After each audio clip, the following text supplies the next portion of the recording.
Sahabat Kompas.com, tahukah kalau ada 3 negara di Asia Tenggara yang masuk daftar hitam alias blacklist dari Amerika Serikat? Negara itu adalah Brunei Darussalam, Burma atau Myanmar, dan Kamboja. Hal ini tertuang dalam laporan tahunan Kementerian Luar Negeri AS yang diterbitkan pada Juni 2024 lalu. Apa alasan AS memasukkan Brunei Darussalam, Burma, dan Kamboja dalam daftar hitam? Keputusan AS memasukkan 3 negara di Asia Tenggara itu tak lain karena kasus perdagangan manusia.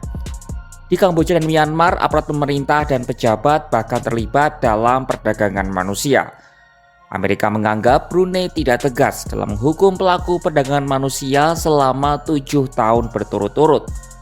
Bahkan negara itu juga tidak mengadili atau mendeportasi para korban yang membutuhkan pertolongan. Dalam laporan tersebut, Brunei Darussalam, Myanmar, dan Kamboja dimasukkan ke dalam daftar tingkat 3. Tingkat ini berisi negara-negara yang tidak, bahkan abai dalam memerangi perdagangan manusia. Imbasnya, Brunei, Burma, dan Kamboja dapat dikenai sanksi AS atau pengurangan bantuan. Secara umum, Brunei sebenarnya memiliki hubungan yang baik dengan AS. Meski negara dengan mayoritas muslim ini kerap mendapat kecaman karena tetap menerapkan hukuman mati, terutama kepada kaum homoseksual. Selain Brunei, sebagian besar negara yang masuk dalam daftar hitam tingkat 3 memiliki hubungan yang buruk dengan Amerika Serikat. Amerika belakangan juga memasukkan Sudan ke dalam daftar hitam tingkat 3. Adapun peringkat Sudan turun dari tahun sebelumnya karena negara Afrika ini terjerumus ke dalam perang yang menghancurkan antara para jenderal yang saling bersaing. Lalu sejumlah negara yang masuk dalam daftar hitam tingkat 3 lainnya yakni seperti China, Rusia, dan Venezuela. Di lain sisi, Amerika juga nyaris memasukkan Indonesia dalam daftar hitam ini. Ada apa dengan Indonesia dan bagaimana rincian dari laporan tersebut?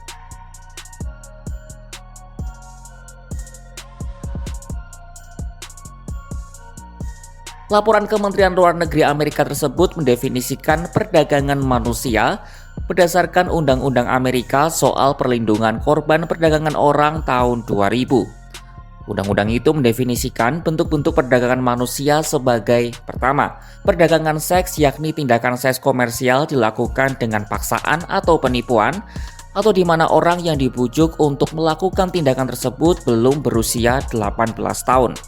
Kedua, perekrutan, penampungan, pengangkutan, penyediaan, atau perolehan seseorang untuk tenaga kerja atau jasa melalui penggunaan kekerasan, penipuan, atau paksaan dengan tujuan menundukkan seseorang pada kerja paksa, ikatan utang, atau perbudakan.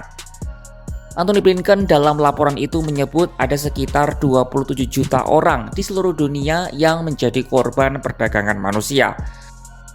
Mereka dipaksa bekerja di banyak tempat, mulai dari ladang, pabrik, sampai restoran.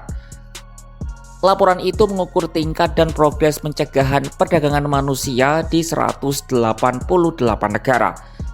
Adapun data dihimpun dari Kedutaan Besar AS, pejabat pemerintah, organisasi non-pemerintah dan internasional, laporan, berita, studi akademis, hingga wawancara dengan otoritas terkait. Amerika lalu mengelompokkan tiap negara dalam salah satu dari 4 kategori. Pengelompokan ini tidak didasarkan pada besarnya masalah suatu negara, melainkan pada sejauh mana upaya pemerintah untuk memenuhi standar minimum perlindungan terhadap korban perdagangan manusia berbasis aturan dalam Protokol Palermo. Tingkat paling tinggi adalah tingkat 1, artinya pemerintah negara itu memenuhi standar minimum untuk penghapusan perdagangan manusia. Lalu tingkat kedua, artinya pemerintah negara itu tidak sepenuhnya memenuhi standar dalam Undang-Undang Perlindungan Korban, tetapi melakukan upaya signifikan untuk mematuhi standar tersebut. Lalu ada daftar pantauan tingkat 2. Nah, bedanya dengan tingkat 2 standar, di negara kategori ini jumlah korban perdagangan manusia dalam skala besar terus meningkat secara signifikan, namun negara tidak mengambil tindakan konkret yang proporsional. Sementara tingkat paling bawah, yakni tingkat 3, artinya negara tidak memenuhi standar pencegahan perdagangan manusia dan tidak ada upaya signifikan untuk melakukannya. Lalu, ada di mana posisi dari Indonesia? Indonesia ternyata diklasifikasikan dalam tingkat 2 bersama dengan sejumlah negara lain seperti Bangladesh, Brasil, Mesir, Yunani, Malaysia, Thailand, dan lain-lain. Pertanyaan berikutnya, kenapa Indonesia bisa dikelompokkan di tingkat kedua? Nah, dikutip dari laporan itu, Amerika menganggap ada upaya peningkatan yang Indonesia lakukan dalam memerangi perdagangan manusia, meliputi peningkatan investigasi, penuntutan, dan hukuman. Namun, ada sejumlah hal yang menjadi hambatan dalam melawan kejahatan ini. Mulai dari korupsi, lalu keterlibatan pejabat, serta lemahnya undang-undang. Amerika turut menyoroti koordinasi yang tidak efektif antar lembaga dan kurangnya basis data terpusat. Indonesia juga belum memiliki SOP nasional terhadap korban perdagangan manusia. Perdagangan manusia menjadi salah satu bentuk kejahatan yang gencar terjadi dalam beberapa waktu kebelakang.